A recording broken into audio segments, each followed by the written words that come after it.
Zamonaviy Martin. Audio hikoya. Yoz kunlari. Kun dim va issiq. Maktab hovlisida o'zgacha sukunat hukm surardi. Sababi maktabda 9 hamda 11 sinflar uchun davlat imtihonlari boshlangan edi. Yusuf tushga yaqin maktabdan chiqib kelayotganida xuddi shu yo'ldan, ya'ni maktabga olib boruvchi katta yo'ldan Yusufdan bir sinf past bo'lgan Husnora ismli qiz kelardi. Husnora Yusufga ro'baro kelgach, kulib, o'zgacha mehr bilan salom berib o'tib ketdi. Yusuf esa jiddiy qiyofa ila alik oldi hamda o'z yo'lini davom etdi. Yusuf bug'doy rangdan kelgan yigit bo'lsa-da, qoshlari kamondek, xushbichim va qalin edi. Sochlari timqora, o'ngdan chapga tartib bilan taralgani Yusufga salvat va ko'rkamlik berardi. Ko'zlari katta hamda sochlari kabi timqora edi. Hech kimnikiga o'xshamas edi.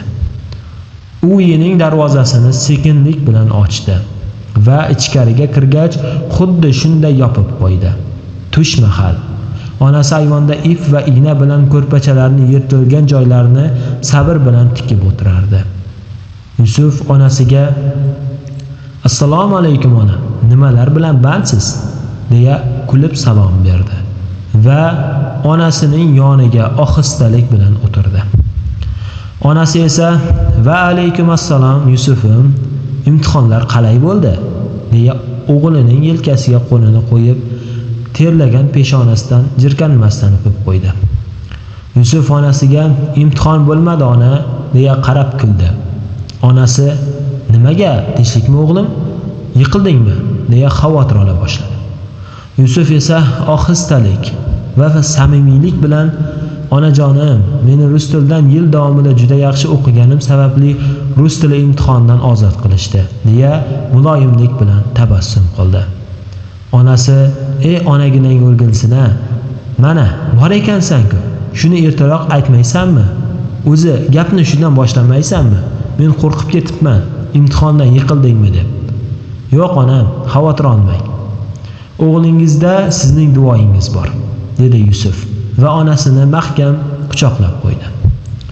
Tushlik qilib bo'lgach, Yusuf peshin namoziga tahorat olishga kirishdi.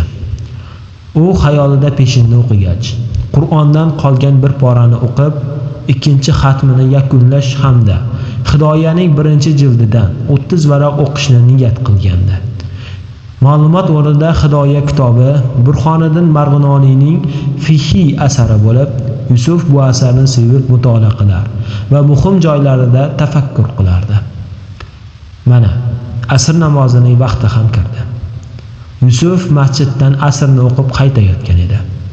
Lekin xayolida kelajak qarorini qilishim kerak degan o'y tinchlik bermasdi. U uyga kirdi hamda dars stoliga o'tirdi. Shu payt yosh qizning "Dilfuza kelinoyi" deb chaqirishi uning xayolini larzaga keltirdi. Bu ovoz Yusufga notanish emas edi. Yusufning yuragi nimagadir tez ura boshladi. Ha, bu o'sha yo'lda salom bergan Husnora edi. Yusuf darvozaga chiqdi. Husnora qo'lida 1 litr hajmli banka hamda pul bilan turardi. Boya salom berganiga qaramay, u Yusufga yana salom berdi. Yusuf bu safar ham jiddiylikni saqladi va alik oldi. "Sut bormi?" deya qisqa savol berdi Husnora. "Yo'q, hali sigirlar kelmadi. Sut qayoqdan bo'lsin?" deb qo'rsroq javob berdi Yusuf. Lekin hayajonini zo'rg'a bosardi. "Mayli, kelsa va ularni soqsalaringiz, menga shu idishga sut quyib tayyorlab qo'ying. Kechroq kelaman", deya pulni ham qo'shib uzatdi. "Xo'p", dedi Yusuf va pul bilan idishni oldi. Uni ayvon taxtasiga qo'yib onasiga "Onam, Rashid akani qizi kelib sutga idish va pulini tashab ketdi", deb xabarni yetkazdi. Yusuf oilada 4 farzand edi. Bitta akasi va 2 opasi bor edi. Akasi Yusufdan 10 yosh katta, opalarining biri 7, ikkinchisi esa 12 yosh katta edi. Yusuf bilan kichik opasining orasi 2 farzand. Nobud bo'lgani sababli Onaizor kichik o'g'lini juda ham yaxshi ko'rar edi. Yusuf onasiga xabarni yetkazdi. O'zi esa dars stoliga o'tirdi va chuqur o'yga toldi. U nimani o'ylayapti? U kim haqida o'ylayapti? Bu faqatgina o'ziga ayon edi. Lekin bir narsa aniq. Yusuf kelajak qarorini qabul qilishi zarur edi. Kech tushdi. Akasi va dadasi ishdan keldi. Bu vaqtda Yusuf onasi bilan sigir sog'ardi.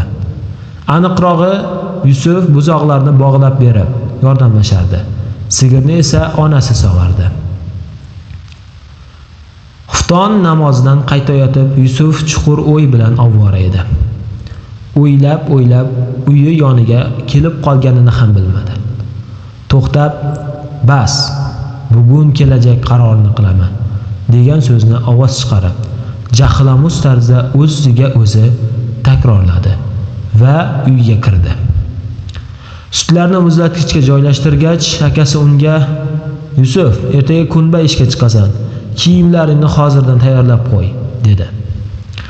Yusuf oilasining og'ir ahvoli tufayli kunlik pul beradigan, shafqatsiz va tinim bilmas ishga chiqishga majbur edi. Yana o'sha fikr, yana o'sha o'y. Yusuf o'ylardi. Madrasani 4 yilda bitiraman va yana 2 yil oliy mahatda o'qigach 24 yoshda bo'laman. Ulgurmayman. Husnoraga ulgurmayman. Ha, Husnoraga.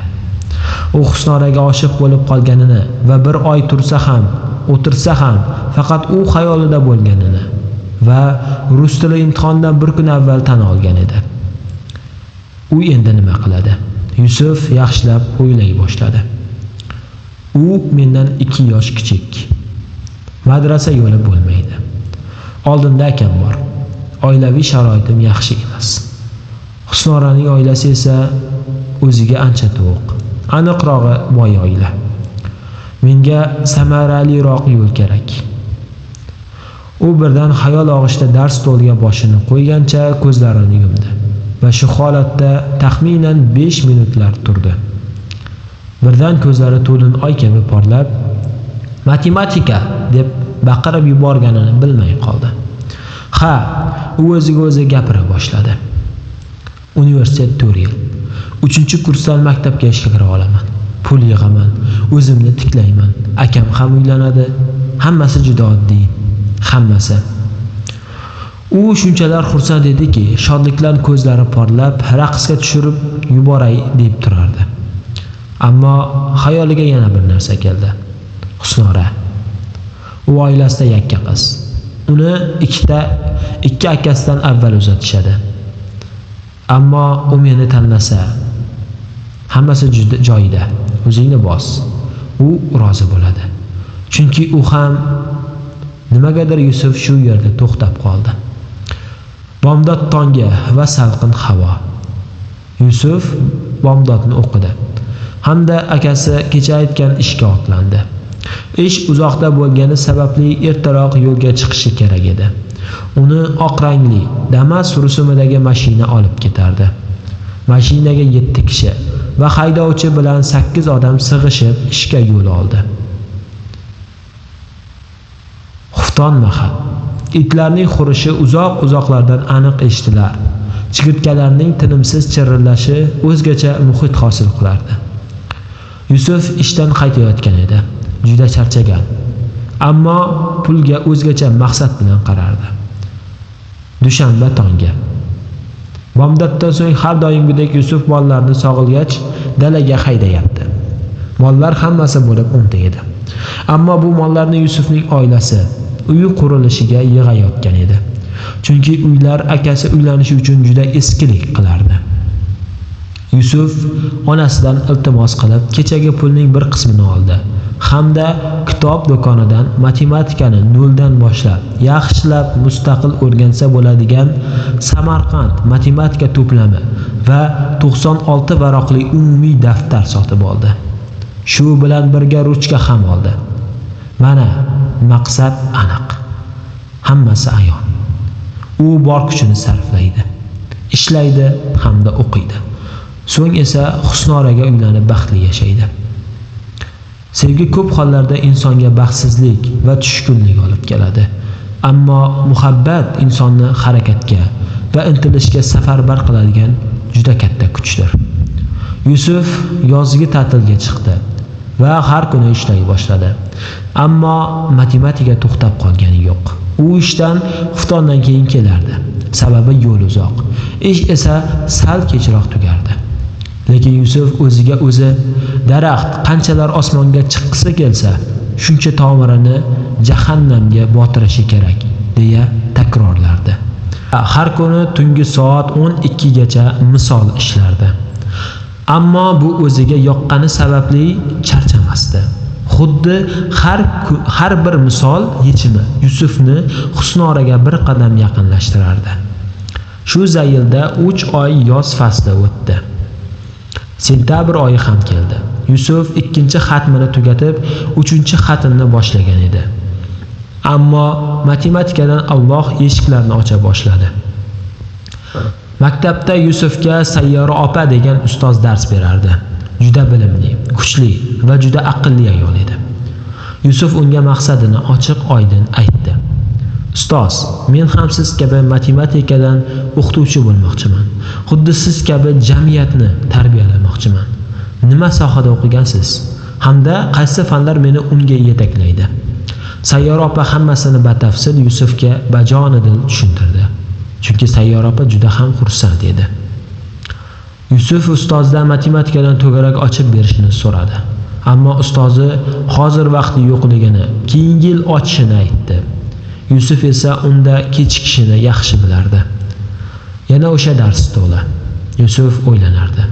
Va bu o'ylar har daqiqa Husnoradan tobora yorug'lik yilidek uzoqlashtirardi. Menga ustoz kerak. U shu haqida juda chuqur o'yladi. Kech bo'lgan. Yomg'ir esa hali to'xtamagan edi. Kuz fasli yomg'ir fasli demakdir. Yusuf xolasini uyiga yo'l olardi. Chunki xolasi bir qiz va bir o'g'li bilan yetim qolgan. Ya'ni bir o'g'li yetim qolgan. Qizi turmushga chiqib ketgan. O'g'li esa ayoli bilan har ishi shaharda bo'lgani sababli shaharda biroz muddat ushlanib qolgandi.